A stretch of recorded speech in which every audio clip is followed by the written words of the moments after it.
ದುನಿಯಾ ವಿಜಯ್ ಭವಿಷ್ಯ ಏನಾಗುತ್ತೆ? ಅವರಿಗೆ ನಿಜಕ್ಕೂ ಮುಂದೆ ಚಿತ್ರಗಳಲ್ಲಿ ನಟಿಸಲು ಅವಕಾಶ ಸಿಗುತ್ತಾ? ಅವರ ಮೇಲಿರೋ ನಿಷೇಧ ತೆರವಾಗುತ್ತಾ? ಇದು ಅಭಿಮಾನಿಗಳು ಸೇರಿದಂತೆ ಚಿತ್ರ ಪ್ರೇಮಿಗಳೆಲ್ಲರನ್ನೂ ಕಾಡುತ್ತಿರುವ ಪ್ರಶ್ನೆ. ಮಾಸ್ತಿಗುಡಿ ಚಿತ್ರದ ಕ್ಲೈಮ್ಯಾಕ್ಸ್ ಶೂಟಿಂಗ್ನಲ್ಲಿ ಅಂತದೊಂದು ದುರಂತ ನಡೆಯದೆ ಹೋಗಿದ್ದರೆ ಬಹುಶಃ ಇಂಥ ಪ್ರಶ್ನೆ ಉದ್ಭವಿಸುತ್ತಲೇ ಇರಲಿಲ್ವೇನೋ. ಆದರೆ ಅನಿಲ್ ಮತ್ತು ಉದಯ್ ಸಾವಿನ ವಿಚಾರವಾಗಿ ದುನಿಯಾ ವಿಜಯ್ ಹೆಸರು ಕೂಡ ಪ್ರಮುಖವಾಗಿ ದಾಖಲೆಯಾಗಿದೆ. ಈ ಸಂಬಂಧವಾಗಿ ಚಲನಚಿತ್ರ ವಾಣಿಜ್ಯ ಮಂಡಳಿ ವಿಜಯ್ಗೆ ನಿಷೇಧ ಹೇರಿದೆ.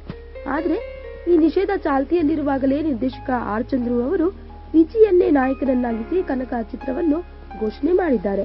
ಈ ಚಿತ್ರದಲ್ಲಿ ವಿಜಯ್ ಆಟೋ ಡ್ರೈವರ್ ಹಾಗೂ ಡಾಕ್ಟರ್ ರಾಜ್ಕುಮಾರ್ ಅಭಿಮಾನಿಯಾಗಿ ಕಾಣಿಸಿಕೊಳ್ಳುತ್ತಿದ್ದಾರೆ.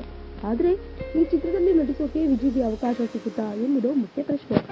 ಈ ವಿಚಾರವಾಗಿ ನೋಡಹೋದರೆ ವಿಜಿಯನ್ನು ನಿಷೇಧದಿಂದ ಹೊರತರುವ ಪ್ರಯತ್ನ ಈಗ ಚಾಲ್ತಿಯಲ್ಲಿದೆ. ಮಾಸ್ತಿಗುಡಿ ದುರಂತದಲ್ಲಿ ವಿಜಿದ್ದು ಉದ್ದೇಶಪೂರ್ವಕ ತಪ್ಪಲ್ಲವಾದ್ದರಿಂದ ಅವರ ಮೇಲೆ ಹೇರಿರುವ ನಿಷೇಧ ತೆರವುಗೊಳಿಸಲು ಸ್ವತಃ ಆರ್ ಚಂದ್ರು ಕೂಡ ಪ್ರಯತ್ನಿಸುತ್ತಿದ್ದಾರಂತೆ. ಮುಂದೇನಾಗುತ್ತೋ ಕಾದು ನೋಡಬೇಕಿದೆ. ಈ ವಿಡಿಯೋ ಬಗ್ಗೆ ನಿಮ್ಮ ಅನಿಸಿಕೆ ಹಾಗೂ ಅಭಿಪ್ರಾಯಗಳನ್ನು ನಮ್ಮ ಕಮೆಂಟ್ ಬಾಕ್ಸ್ ನಲ್ಲಿ ತಿಳಿಸಿ. ಈ ವಿಡಿಯೋನ ಲೈಕ್ ಮಾಡಿ, ಶೇರ್ ಮಾಡಿ ಹಾಗೂ ಮತ್ತಷ್ಟು ಸ್ಯಾಂಡಲ್ವುಡ್ ಅಪ್ಡೇಟ್ಸ್ ಆಗಿ ನಮ್ಮ ಯೂಟ್ಯೂಬ್ ಚಾನೆಲ್ ಅನ್ನು ಸಬ್ಸ್ಕ್ರೈಬ್ ಮಾಡಿ.